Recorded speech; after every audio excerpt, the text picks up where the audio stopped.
পূর্ব লন্ডনের ডেগেনহামে আনন্দঘন পরিবেশে উদযাপিত হলো বাংলা নববর্ষ। ফ্যান্টাস্টিক ধামাকা এবং সদিক রাজা এর উদ্যোগে আয়োজিত এই অনুষ্ঠানে ছিল উৎসবের আমেজ। সব বয়সের মানুষের জন্য উন্মুক্ত এই আয়োজনে বাংলা সংস্কৃতি, ঐতিহ্য ও আনন্দের এক সুন্দর মিলনমেলা তৈরি হয়। অনুষ্ঠানটি পরিচালনা করেন শামীমা মিতা। সাংস্কৃতিক পর্বে ছিল নাচ, গান এবং ঐতিহ্যবাহী বৈশাখী পরিবেশনা।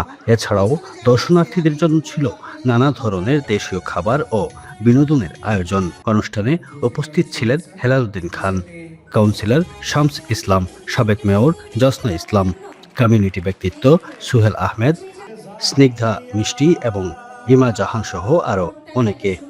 ফ্যান্টাস্টিক ধামাকার কর্ণধার ফারজানা আহমেদ বলেন, এই ধরনের আয়োজন সমাজে ইতিবাচক বার্তা ছড়িয়ে দেয় এবং সাংস্কৃতিক বন্ধনকে আরও শক্তিশালী করে। এই বাংলা নববর্ষ উদযাপন ছিল আনন্দ, ঐতিহ্য ও মিলনের এক চমৎকার আয়োজন।